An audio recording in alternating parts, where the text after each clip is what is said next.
Good evening. Santa Clara County Supervisor and Board President Ken Yeager expresses a need for an LGBT health survey.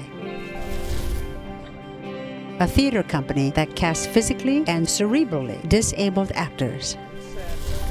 If everyone in the world turned gay tomorrow, no one would have children, and the human race would die out in one generation. This proves that homosexuality is immoral. Bennett Marks debunks anti-gay arguments with an exercise in logic.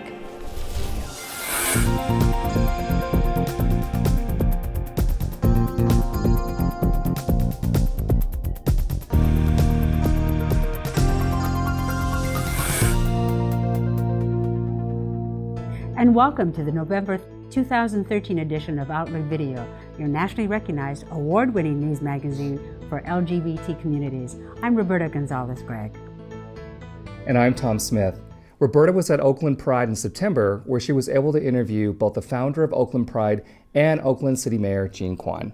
They were both really, really interesting. The founder gave us so much good history about Oakland Pride, and the mayor was available to everyone. So she was accessible. She was accessible. She can talk to folks about the potholes in the streets to really more challenging events happening politically. It was really quite a great event. In his State of the County message, Santa Clara County Supervisor and Board President Ken Yeager emphasized the need for an LGBT health survey.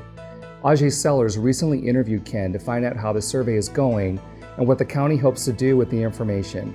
Stay with us for Ajay's interview later in our program. PFLAG continues to bring awareness and support to families and friends and allies of LGBT people. Christina was at the San Jose Pride and spoke with Ken Klucsor about the history of PFLAG, including his own family history with PFLAG. Later in our show, I talk with Artistic Director Joe Hagee and Director of Business Development Fritz Laumendrake from the Circle of Life Theater Company. Their stated mission is casting and accommodating physically, emotionally, and cerebrally disabled actors and performers of all kinds to interact harmoniously with able-bodied performers with the ultimate, uncompromising goal of producing excellent entertainment. I look forward to having them tell us more about building their vision into actual productions. With us again this month, we'll have our own Bennett Marks with his exercise in cold, dispassionate logic. Now, don't get put off by that phrase. Bennett never fails to deliver. I do enjoy Bennett Marks' commentaries, but first, let's join Roberta at this year's Oakland Pride celebration. I'm Jennifer Terrell, and you're watching Outlook Video. We're here at Oakland Pride with Amber Todd, who happens to be the founder. Wow, how long is this? In 2009, but it took us a year to get the Pride going, so we started our first Pride in 2010, and this is our 4th year. It says on the website something about a previous Pride happening. Now tell us, what is to distinguish the differences? So in the 90s there was East Bay Pride. It was our predecessor. Unfortunately in 1997 it discontinued, and so Oakland didn't have a Pride for a long time. The East Bay didn't have a Pride, and so what you saw in 2009 was a group of people who sought to change the hearts and minds of the people who voted yes on 8 and thought community presence is the best way. So we said, what better way than to have a party where everybody comes and you get to see that your friends and neighbors are actually part of our community, just like we're a part of yours. So it was a crazy idea that I had with a couple other people, and we made it work. Well, you sure did make it work. It's blossomed. There are hundreds of people in the street. Yeah. There are many booths and people participating from all different walks of life. And in between, I see lots of volunteers. Oh, yes. That's one thing Oakland Pride prides itself on, is that we get a lot of community support, and we truly appreciate it. And one thing that Oakland Pride does that's unique to Oakland Pride is that even though we do charge an admission of $10 and $5 for children, we partner with community groups, so people who can't afford to, we give many tickets out so that people are able to come in and access Pride. So it's a Pride for everybody, and we do not discriminate, and no person's turned away whether or not they can afford it. That's good to know, because as I see a variety of ages, of people, of smiling faces, but they're all smiling. Yes, all smiling.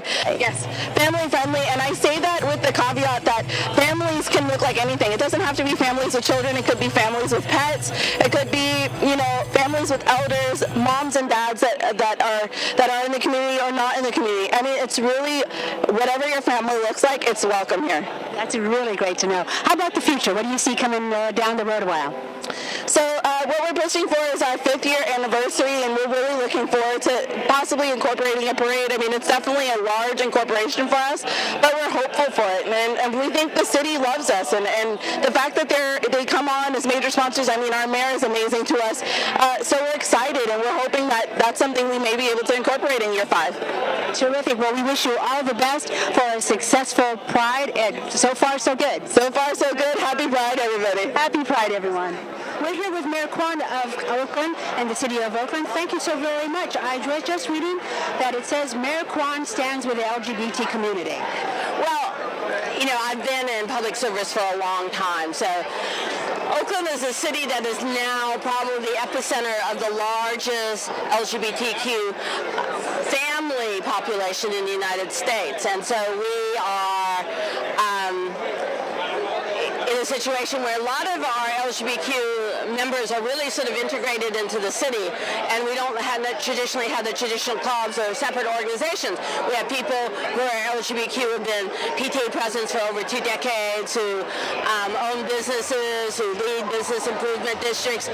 So they're not known just for being LGBTQ leaders, and so I think we're proud of that.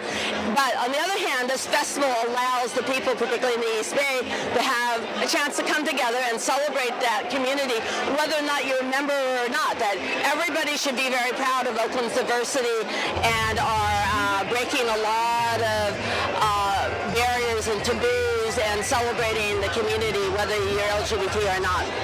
That's terrific. Thank you so much for doing this and encouraging it amongst the community. All right. Well, for the last 5 years, I've helped them raise money to get this going, and I think it will not need much help anymore. We're hoping to hit between 40 and 50,000 people this weekend. And also, there is, from what I understand, an LGBT community center that may be in the works. Are you participating in that? I think the Pride group has been trying to find a place they can afford.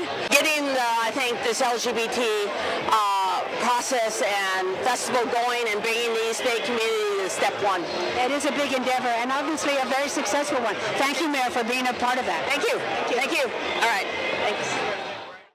Hi, I'm here with Ken Klucsor from PFLAG. Thank you so much for being here with us, Ken. Oh, it's a pleasure.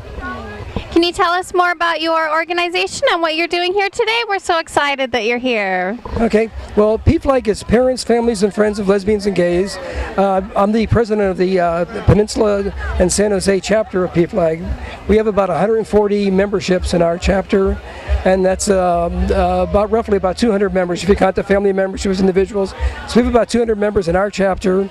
We have 2 meetings a month. One in San Jose and one in Redwood City.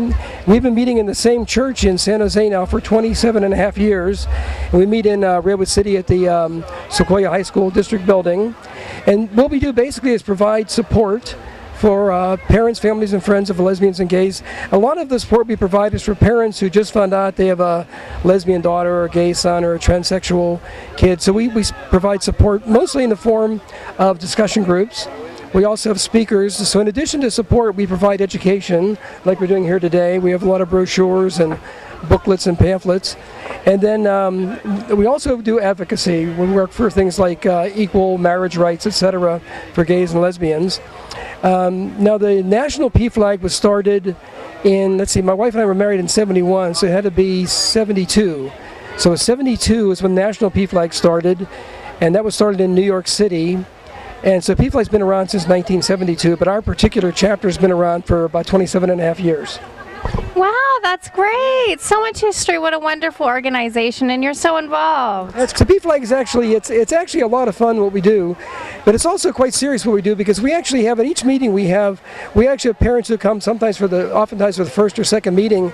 And even though I can be very, cavalier about it right now, the fact is when our daughter came out, it was really quite traumatic for my wife and I, and it wasn't, we didn't exactly do cartwheels the day we found out she was a lesbian, and that would have been when she was about roughly 16 or 17 years old, so that was like 20 years ago when she came out to us.